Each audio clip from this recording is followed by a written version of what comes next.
يبدأ فيلمنا بفرانكو ومراته اللي عربيتهم بتعطل منهم في الطريق، وبيفضلوا مستنيين حد علشان يجي يساعدهم بس محدش بيعدي في الطريق. فبيقرروا ان هم يروحوا لأقرب محطة بنزين ليهم علشان يحطوا فيها بنزين. البنزينة دي معروفة ان هي اسمها طريق الشيطان.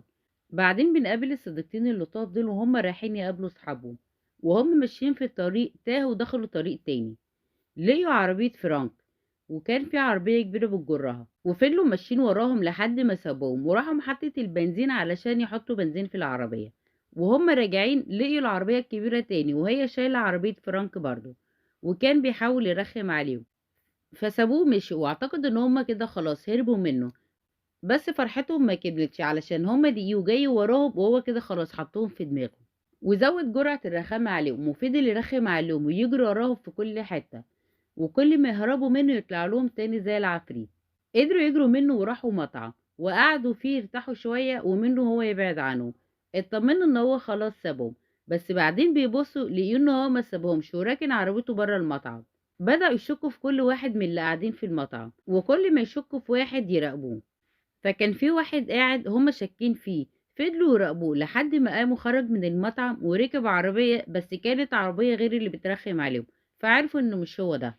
بعدين شكوا في واحد تاني وقامت اتخانقت معاه، فسابهم مشي وبرضه ليو ركب عربية تاني غير اللي كانت بترخم عليهم. بعدين لقيوا ان العربية مشيت والشخص اللي كان فيها كان طول الوقت قاعد فيها وما كانش قاعد معاهم في المطعم. طلعوا يجروا وراه علشان يقدروا يشوفوا وشه، بس ما لحقوش العربية. بعدين ركبوا عربيتهم ومشيوا، وما كانتش العربية موجودة على الطريق فاطمنوا ومشوا. فلقيوا عربية فرانك مركونة لوحدها وفيها لعبة، ولما نزلوا يشوفوا مين اللي فيها لقيوها فاضية.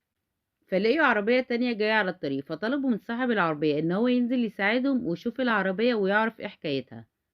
بعدين لقيوا العربية الكبيرة جاية لهم تاني فطلعوا يجروا على عربيتهم وركبوا فيها وخدوها وجريوا، بس العربية طلعت تجري وراهم.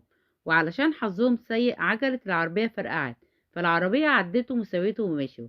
وبعد ما خلصوا العجلة لقوا ان العربية الكبيرة رجعت لهم تاني وعايزة تخبطهم، فطلعوا يجروا منها في الصحراء.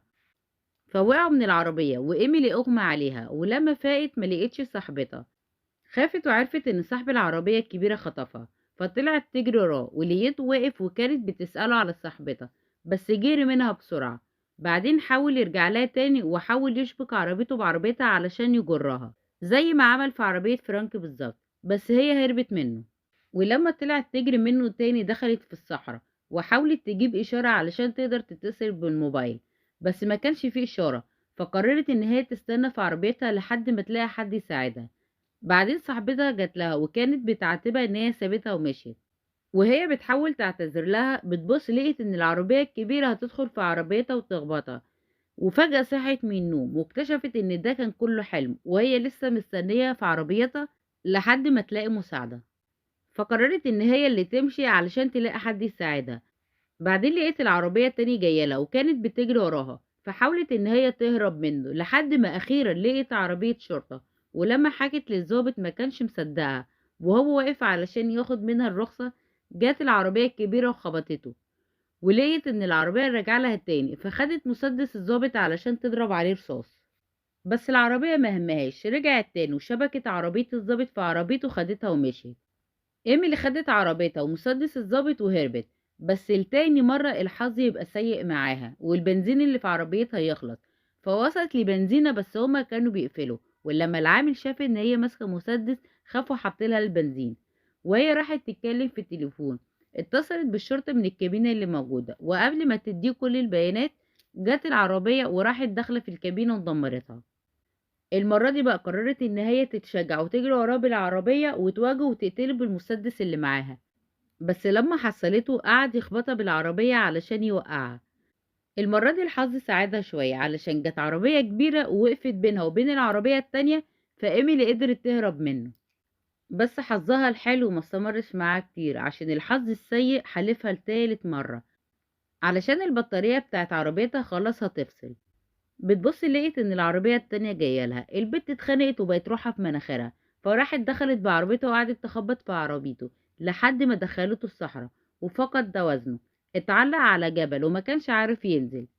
نزلت وكانت بتنادي على صاحبتها بس ما لقيتهاش، ولما رجعت عربيتها بتفتح شنطة عربيتها لقيت إن صاحبتها ميتة فيها، فقررت إن هي تنتقم منه وكمان تنتقم لصاحبتها، فركبت عربيتها وفضلت تزق عربيته ووقعتها من فوق الجبل وخدت عربيتها ومشيت. بعدين جت بنت تانية وعربيتها اتعطلت برضو في الطريق، ولما راحت الاستراحة علشان تطلب المساعدة، العربية الكبيرة كانت موجودة من ضمن العربيات اللي راكنة قدام الاستراحة، وشغل عربيته علشان يطارد البنت الجديدة ويبدأ مرحلة جديدة من المطاردة.